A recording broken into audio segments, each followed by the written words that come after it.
Hello everyone. In this video, we are going to dive into the bug fixes for the bugs found in part 27 of our Vampire Survivor series. The first bug is a compile error that pops up when the player inventory script is updated in part 27, specifically this error. To fix the error, make sure your item script uses the updated signature highlighted in yellow. This error happens because the can evolve method in the item script was changed. Before this, the function didn't take any parameters, but in the updated version, it now accepts an optional integer parameter level up amount which defaults to 1. This allows us to call canEvolve function without any argument as before, which would check if the weapon could evolve after leveling up. And it also newly allows us to call getEvolve0 to check if the weapon can evolve right now without any additional levels. So after making the changes in your item script, there should be no more error. The second set of issues are tied to the undocumented changes in the GameManager script. There are two main points you should take note of. The first point is, in part 26, the done button triggered the save coins to stash function. In part 27, that behavior was moved so that whenever game over function is triggered, GameManager saves coins for every player. So in the GameManager script, under the game over function, add in the part of the script highlighted in yellow. This makes the action much easier to find, which makes debugging easier, and it prepares our series for multiplayer implementation in future, since it saves coins for every player.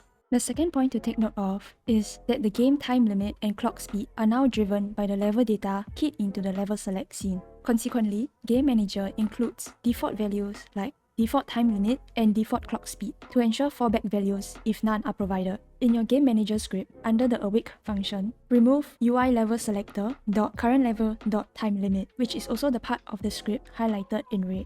Then scroll down to the update stopwatch function, and behind the clock speed in the first line, remove UI level selector .current level .clock speed over here.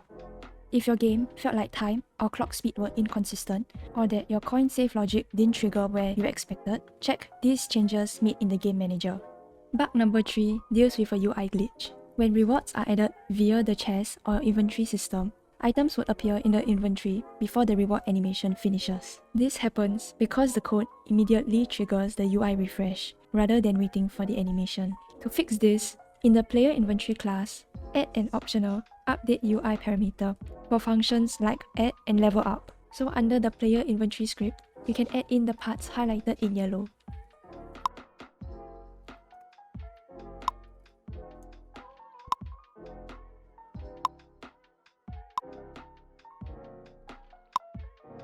We'll also have to add it in our item class for the attempt evolution and do level up functions. So under the item script, you can add in the parts highlighted in yellow.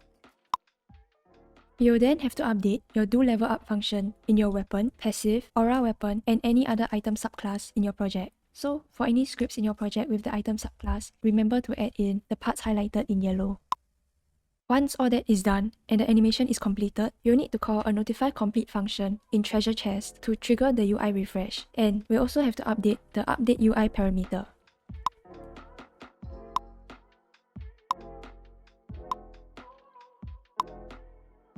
Applying this ensures the visual sequence remains consistent and doesn't feel janky. However, because the UI does not update, we now need to manually trigger the update when UI treasure chest is done. So, in your UI treasure chest script, under the close UI function, remember to add in the current chest.notifyComplete function. The fourth bug has to do with the upgrade system. The game was still offering upgrades for weapons that were already at their maximum level. This happened inside of apply upgrade options function in the player inventory script. The condition that checks whether a weapon can still be upgraded was using less than or equal to, which meant items at max level were still being included.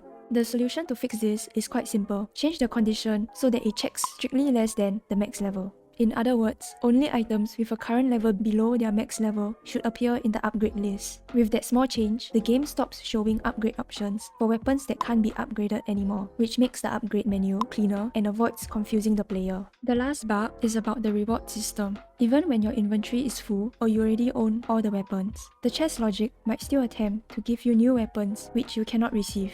This results in silent failures or strange behaviors. To fix this, there are two parts. In try give, add a check for remaining slots. Then, add a default sprite icon to the treasure chest script so that no item can be given because inventory is full or you already own everything. Instead, a fallback icon like a coin back sprite is shown. This ensures that the player sees a meaningful reward rather than nothing happening and becomes aware of the reason. I hope this video helps you track down and fix any problems you ran into when following the tutorial series. You can also find the link to the blog shown in this video in the video description below. Thank you!